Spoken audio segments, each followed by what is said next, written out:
Hello, everyone, and welcome back to another monthly market update video. I, of course, am Kyle Kerr with Initium Real Estate, and we are here in the middle of May. So we're going to look back at the April sales stats that happened here in the Greater Victoria area, talk a little bit about some of the pricing trends and everything else, and then just look at some specific types of sales, what we're seeing out here in the market. I am going to try to make this video shorter. I know I keep saying that, but really want to kind of condense this information and try to get some topical stories and share a few personal stories from some different deals we've been working on in the last 30 days to share some kind of insights and buyer mentality, seller mentality, and all that good stuff. Of course, we're always going to quickly touch base on what the Victoria Real Estate Board put out. And again, looking at April sales stats, this was the first month in a while that we had a slightly more few sales in April of this year than we did last year. So the last 4 to 5 months, maybe even a little bit longer, we had been having lower sales this year than last year's sales. But this month, or in April 2026, we were 0.2% higher in sales. So not a lot to report. Really, what this shows to me, as I've been talking about the last few months and even going into the end of last year, we're just again in this really stable up and down market. Victoria is still a beautiful place to be. People still want to live here. Of course, can they afford it? And then what kind of deals are they looking for, or what micro market are they working in as we continue to trend through? And so, of course, Chair Fergus Kine of Victoria Real Estate Board really talks about that. Inventory levels are remaining strong. New listings coming onto the market in recent weeks will help serve our traditionally spring market. But we're seeing still solid activity out there. And really, this is going to provide that continued balance and stability in the market. Now, of course, some of you, again, if you're a seller and you're hoping for that very hot activity that we saw back in the 2020, 2021, 22, we're not quite there. This month, I am going to dive back into recent sales that have happened where we still are seeing some competition in the market and some homes that are continuing to sell over asking price with competing offers. And on the flip side of that, we're going to look at a few sales where they've sold at maybe 30% of the list price. Sorry, 30% below their original list price. And so selling at about 70% of their initial. So really, it's a tale of two markets. And as I've said many times before, it's a tale of many, many micro markets. And of course, like I said last month, it can depend on when you purchase the home. If you did buy in that spring of 2022 at the absolute peak of the market, you may be dealing with a challenging situation if you're trying to sell right now. But again, if you've owned your home for a long time, it can still be a very good opportunity to sell right now. But again, pricing is so important. And we're going to talk about that a little bit further. I love what he said here, that it's really a not too hot and not too cold settings. And so really it's setting up for a reasonable spring market. I love how he called it a Goldilocks market, right? Might be too hot for some, might be too cold for others. And so it's really trying to understand what specific area you're trying to sell in, what type of area you're trying to buy in. And again, having a very specific strategy for your needs, your requirements, and your expectations. Because again, this is all about expectations. And when I'm still talking to people right now, some people will see a sale and they'll say, well, hey, my neighbor got great competing offers, and how do they make that work? I know the market's kind of flat, stable right now. But again, we have to analyze that property. How did they price it? Just because a home sold over asking price doesn't mean that the market's going up in a huge amount. It just means that they were very strategic with their list price, their property presentation, and they were able to achieve a strong sale. That doesn't mean you can turn around and price your home above market value to try to create the same scenario. So again, buyers are looking for value right now, and that can be a little bit different depending on where you are and the demographic that may be interested in your home. So it's just really important to not over overthink or over exaggerate what your situation may be, just because someone else did that. And that goes same for buyers, right? Some people say, hey, well, my friend got a really great deal. They bought a home and they were able to get it with a bunch of money off, and they got repairs completed, and they'll say, I want to do the same thing. But then when you look at what the home that their friends purchased, it was in a totally different market, totally different location, different price point, everything else. And so again, it's not a one shoe size fits all in this market. So it's really important to understand that.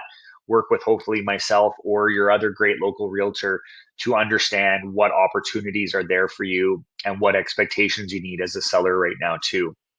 So as always, I like to quickly just look at some of the HPI trends for single family homes, townhomes, and condos across Greater Victoria. As I've been saying, kind of a squeaky or repetitive wheel here. Prices are up a little bit in some areas. They're down a little bit in some areas. And again, if we kind of look back to where we were 3 years ago or even 5 years ago, we still got some decent price growth from 5 years ago.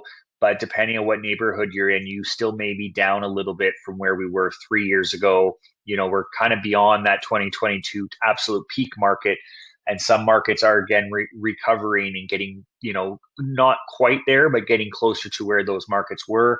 And so again, it's just really important to understand, because we're really the best comparison here, which unfortunately the HPI tool doesn't include, is what are we compared to 4 years ago.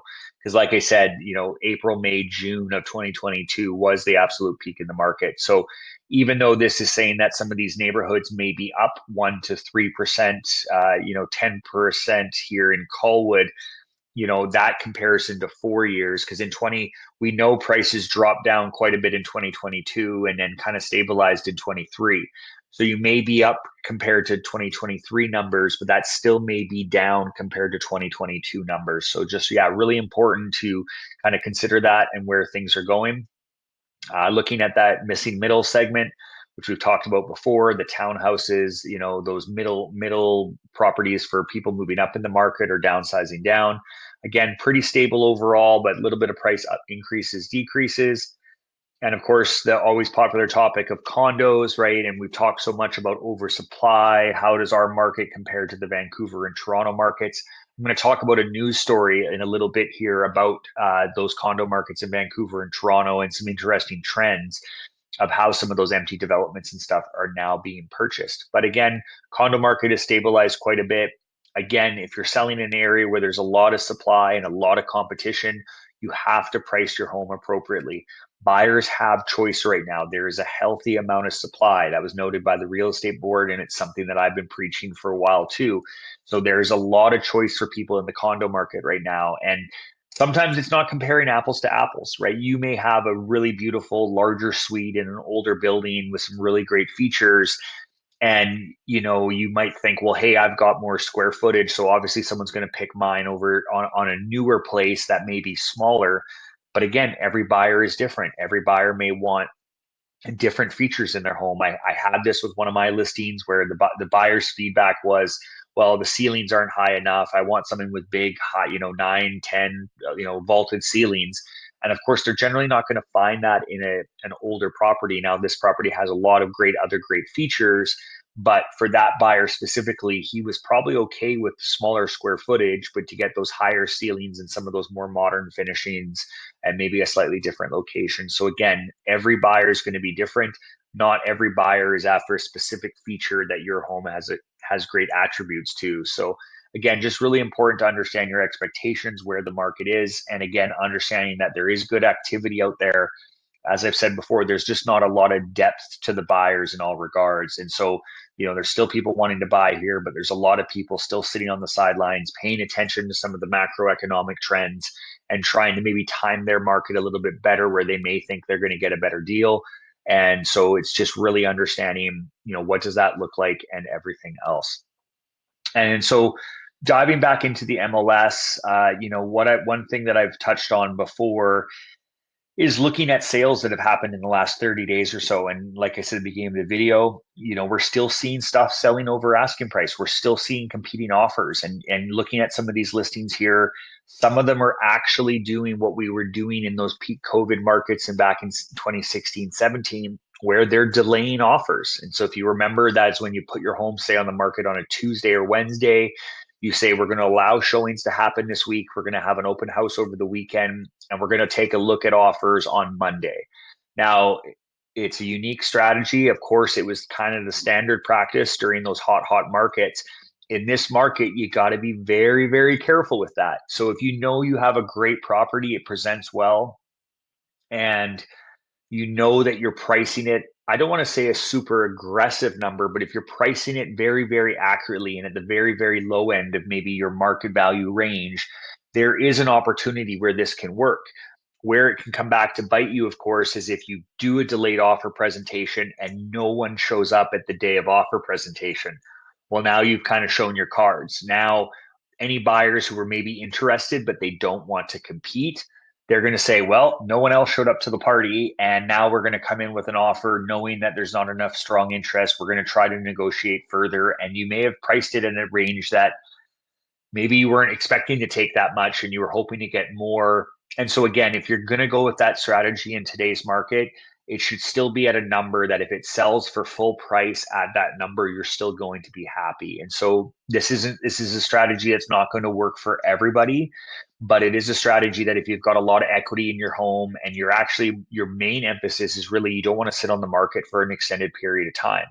On the flip side of seeing someone's house sell quickly, you may see some of your neighbors' homes or residents in the same condo building and their places sit on the market for 3, 4, 5, 6 months. There's listings that have sat over a year.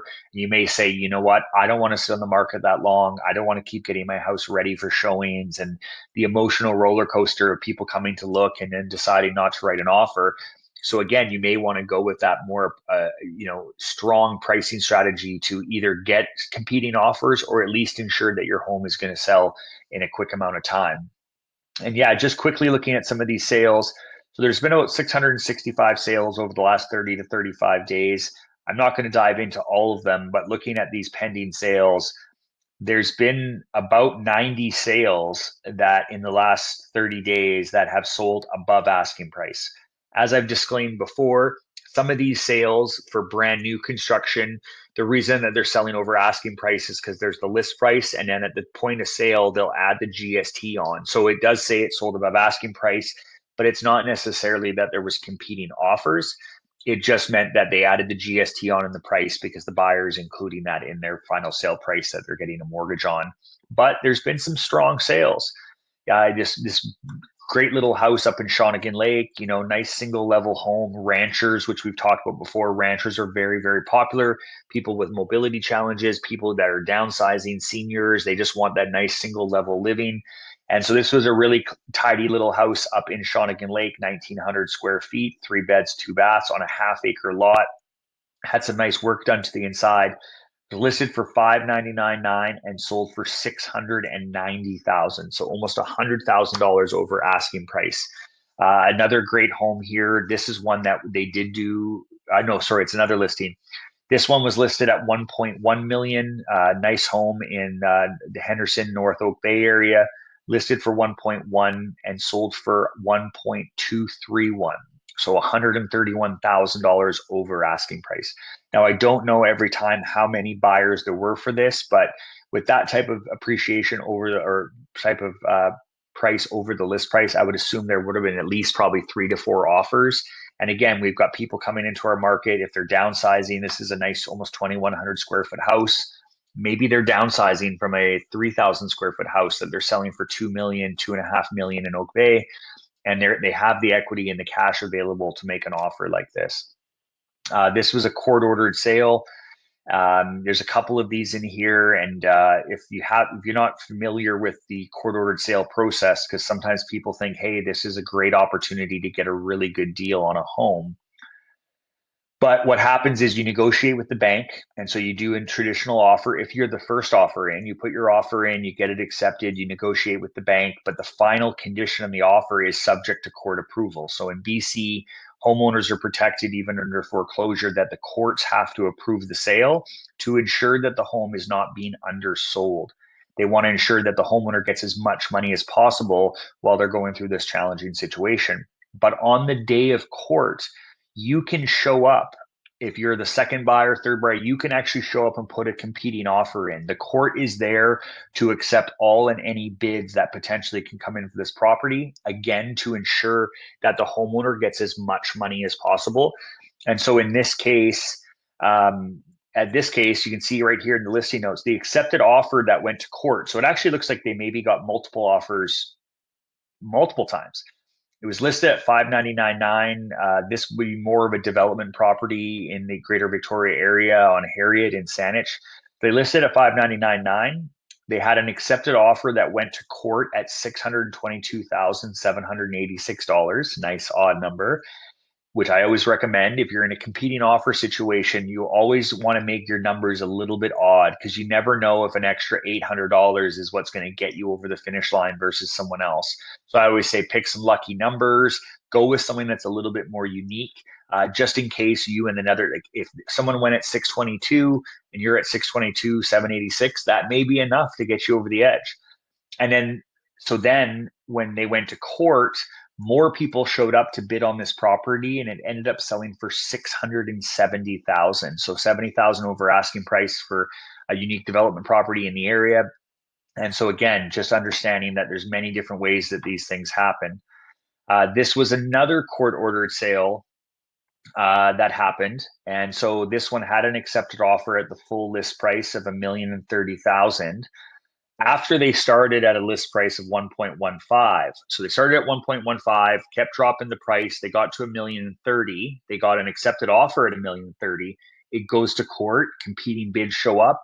The home ends up selling for 1.136 million. So technically it sold over asking price based upon the last list price, but it actually sold almost close to the original list price. And this is the hard part that's even hard for us to explain to consumers how pricing happens, how people evaluate homes. Of course, we're not in the minds of all these different buyers, what they saw as a great opportunity to get into a home, what they see and what competition creates. So again, there's so many different strategies here, and it's very unique watching some of these sales happen, especially through the court ordered sale process. And just one more example here. This was a really nice house up in Suddymead in Saanich, listed for just under 1.55 million, and they ended up receiving an offer at 1.68 million. So again, about $130,000 over asking price.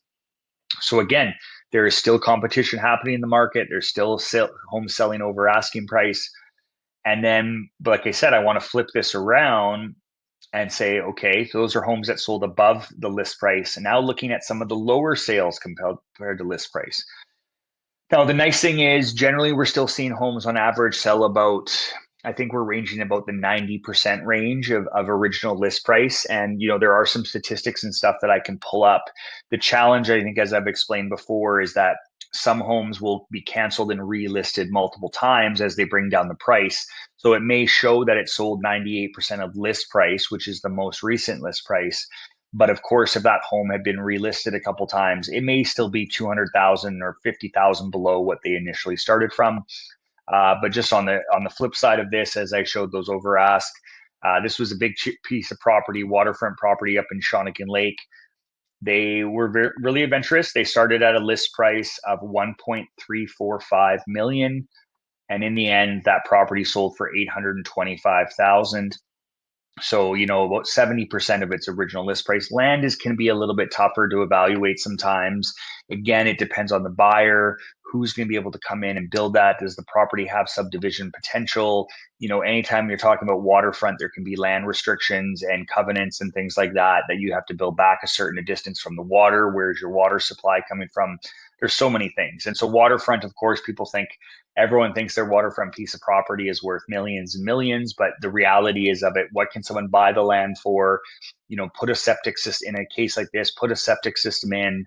There's so many factors that go into this that make it a little bit more challenging to potentially, come up with that final sale price. But another good example of a really nice condo in the Shutters building, very big fan of this building. They initially started at a list price of 1.2 million and they sold for 985,000. And so again, about 80% of the original list price. So again, like we said, Goldilocks market. It can be hot in some areas, it can be too hot in some areas, it can be too cold in other areas. But again, this is just kind of giving you that quick snapshot of what we're seeing out there right now. And again, you can't just expect, if you're a buyer, that every home is over. You can't just say, oh, it's listed, that price is high. I think it's high. And I'm having these conversations with my buyers sometimes, and even buyers that are coming to look at some of our properties. There's some people's mentality right now based upon their perception of the market is, oh, no, prices are coming down. Prices have come down a lot. List price is high. You'll ask them, well, what comparable sales are you comparing this to? And they don't really have an answer. They just say, no, I think it's high. I've been watching the market, right? And so it's very funny, buyer mentality. And then again, on the selling side, sellers sometimes, again, really want a high price based upon their own potential information. A lot of times that's actually their personal motivation and everything else that they're really trying to run through. And so, just jumping ahead here, looking at some of the news articles that I'm going to be sharing with you today. Like I said, I'm going to talking about some of the Toronto and Vancouver markets. So their condo markets are much more challenged than ours. We don't have the same amount of surplus inventory from these big high-rise buildings. So what's happening now, we're starting to see investment companies, financial companies starting to come into Toronto and Vancouver and buying up a bunch blocks and blocks of these empty condos. And so there's a couple different groups right now. One's committed 500 million to this strategy. Another one that's backed by the Ontario government and some of the pensions is looking to buy up to 1.3 billion dollars of empty condos. And so this is one way. Now developers are going to be selling at a much lower price, of course, than they were originally hoping for. But when you're sitting on an empty building and you might have $100 million in financing that you're paying interest on and penalty, fees and all this other stuff, sometimes it's just better to, collect enough money to pay off all your debts, probably collected some construction management fees along the way, but you get your money out, you get rid of the financing and the debt that you're carrying, and then you can regroup. And so, yeah, there's been some sales like this in Vancouver. One developer is buying 50 condos in one building in Vancouver. And then there's a few happening in Toronto as well. The interesting part when you read some of these articles, the CEO of these companies say, of course, it's a great opportunity for them because they're looking to buy more real estate. They're wanting to get into the rental markets. Even with rents coming down, they're still bullish on the rental markets. And what they've said is because construction costs, planning timelines, everything is so expensive, they said we couldn't build these 100 units or these 75 units. We couldn't build them for the same price that we're going to buy these condos for. So it lets the developer get out of their debt and their over coverage. And it allows these groups to come in, get rental stock that they can rent tomorrow. They don't have to wait, 2-3 years to eventually start collecting revenue.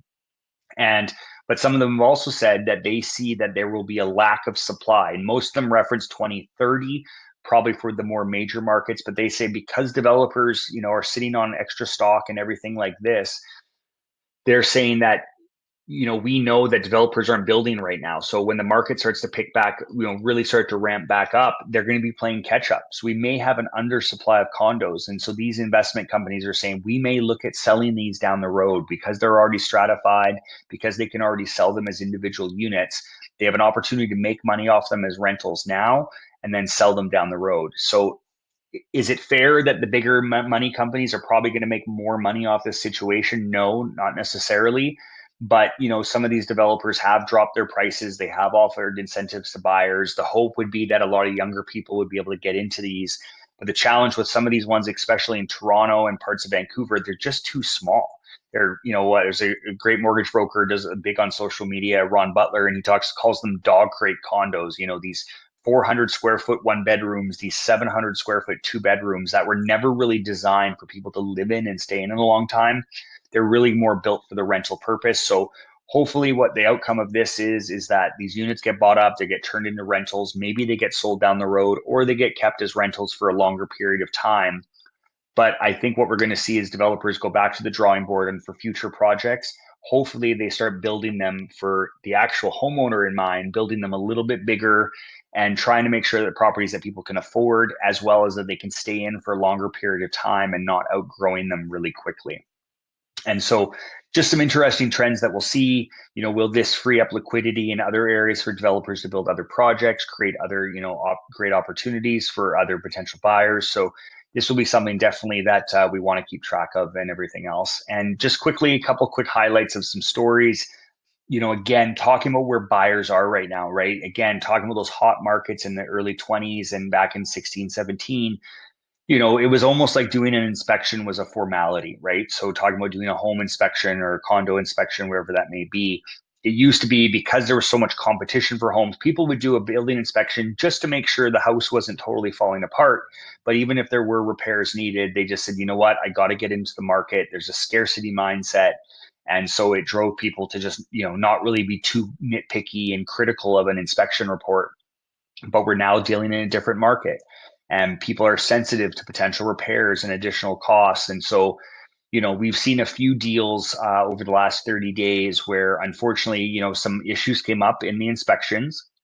But even my sellers offered to compensate the buyer, saying, hey, we can give you a price reduction to offset for the repairs, or maybe we can look at doing some of the repairs. Buyers just walked. And so it's unfortunate. It doesn't happen all the time. But again, it's kind of a microcosm of just saying again that you know, you have to be very cautious. And it's again, I guess it's a reminder that really you need to prepare your home and make sure any larger issues or even perceived larger issues are at least understood, and that you either price your home accordingly if you know there's certain repairs to be taken on. That buyers, if even if they don't notice it when they put their initial offer in, when they do that home inspection, when they do their due diligence, if there are bigger problems there or enough of smaller things that they just feel, you may run into a situation where a buyer just moves on and they go back out and try to find something with a few more, a little bit more updated, or at least some of those mechanical systems, et cetera, working in better order. So yeah, just to highlight again of how sensitive this market is. It is brisk. There are homes selling over asking price, but at the same time, buyers are being very, very cautious. They don't want to get into something where they feel there's going to be a large cash outlay at post closing. And this is again why a lot of those homes that are selling above asking price, the more traditional ones, those are in great shape. They're very well taken care of. A lot of due diligence done by the sellers, and they're really ensuring that when their home goes to market, there's not going to be those surprises that come up during the inspection process. So I'm going to leave it there for now. I'm really excited as well. I'm going to be taking off to Japan for a few weeks with my girlfriend. We're really excited, once in a lifetime kind of trip. So I'm excited to experience a new culture, see some new housing, some new development, just a totally different way of life. I'll be back at beginning of June, and really excited to share some of those stories with you as well. And one of the other things I'm keeping an eye on, I've talked about it recently when the last interest rate announcement was done, is where are interest rates going to go? And there's so much conflicting evidence for both ways, sluggish economy, rising inflation due to the oil and gas situation in the Middle East. And so it's one thing that I'm really keeping an eye on, because I'm like, one concern would potentially be that if interest rates go up, could have an effect on our market that could really slow things down and cause prices to creep back down a little bit. So I'm going to be very interested to see what the Bank of Canada says in its next couple of announcements. And we'll talk about that a little bit more in the future. And of course, my mortgage broker, Colleen Haslett's going to have some great information below on the mortgage front. And of course, always check out the great listings that we have right now. If you know someone is looking for one of these types of properties, would love to be connected with them, to hopefully get these homes sold. So anyway, thanks again for tuning in, and we'll talk to you soon.